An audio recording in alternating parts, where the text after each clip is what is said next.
and it's not an easy journey. I can attest to that. And you have to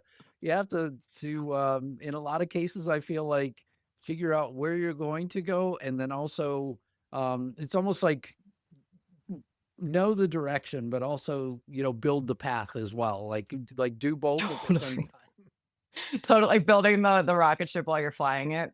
Yes, And building it absolutely. wrong half the time too, that's part of the fun in it, and, you look back, it looks very linear, but as you're going through the building of the rocket ship, it's, you kinda feel like you're shooting in the dark half the time, and then a few things land, and you follow those wins and build upon those, and before you know it, it's been 8 years, and you have some success under your belt.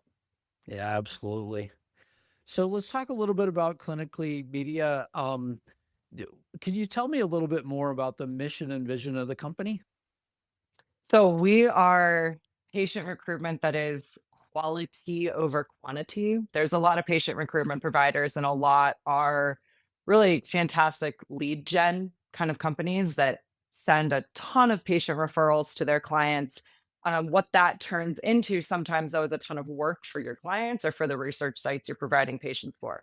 So we have a quality focus in that we send fewer leads your way, but they're more qualified. And then we offer pre screening services, and we have a fantastic database of patients, which everyone says they have a fantastic database of patients. And of course, I'm biased, but ours is extra fantastic. But there's magic that comes in having a fresh database of patients who is actually able to qualify for studies and is able to join them and has a positive experience in them. And so we're consistently trying to feed that positive experience. And the data shows that people are more likely to show up for their clinical research study like screening visits, and they're more likely to stay in a trial if they feel like somebody cares that they stay in it, which, you think about, and of course, people want to do things where other people care that they're there.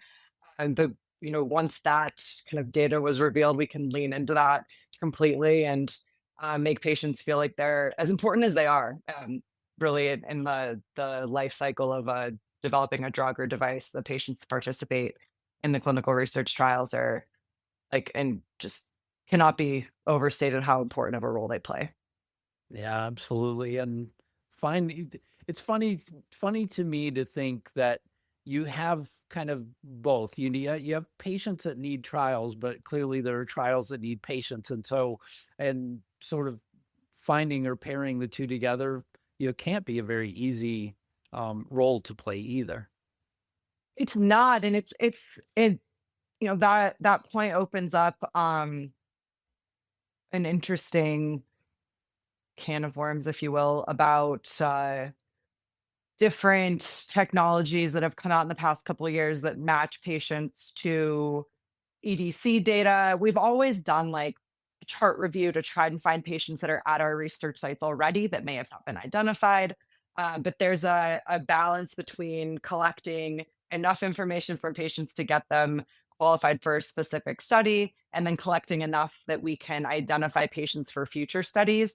And it's all really self-reported, um, self-uploaded data. So and it takes certain compliance to be able to handle all that data and to measure it. And then balance that against the fact that, most campaigns, you're better off just ROI wise, almost starting from the beginning and running a campaign that targets a very specific population, because you get people who are fresh, who haven't been in a trial before, who may have tried the 3 or 4 drugs that they need to have tried to be in a study, versus trying to find those like 5 or 6 people in your database of, a couple 100,000, or if you're looking at EDC data, millions, and there's um, really like there's some magic in finding what I call fresh patients.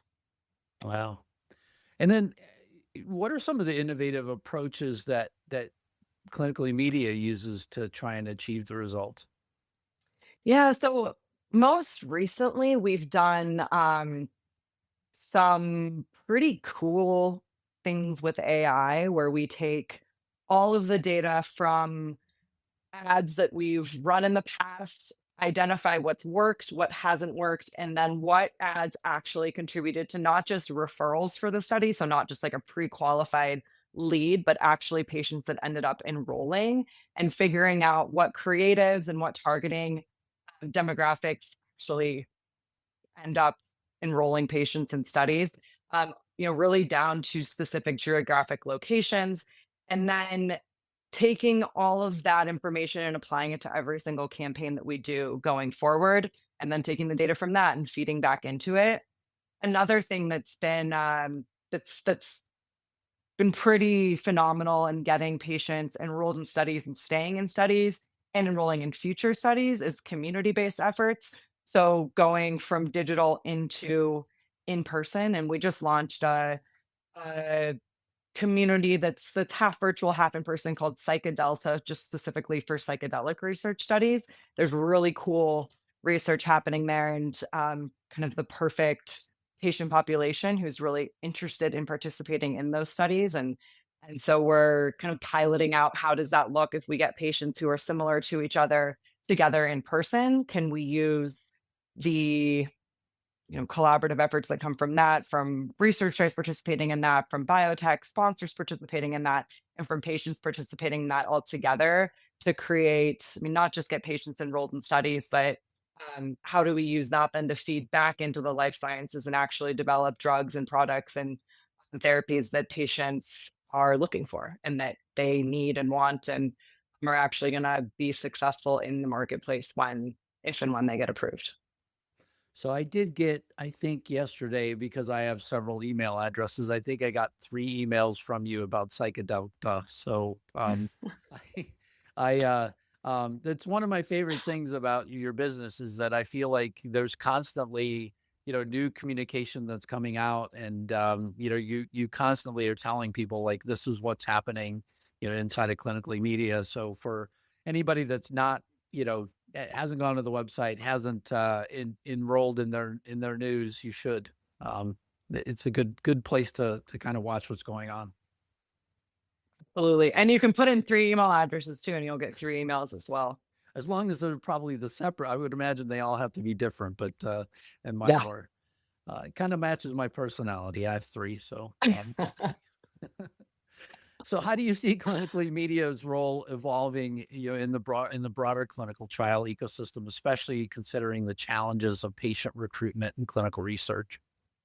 There's an interesting phenomenon that happens when CROs and patient recruitment companies, get really big or really get kind of rolled up into some, private equity, conglomerate, and the patient recruitment companies and the CROs kind of become brokers of patient recruitment companies like us and hire us all, but to recruit for the exact same studies, which is, from my view, and of course I'm biased because I have a patient recruitment company, but is really shooting yourself in the foot because there's then 10, 15, 20 patient recruitment companies all fighting for the exact same patients, typically in the digital space.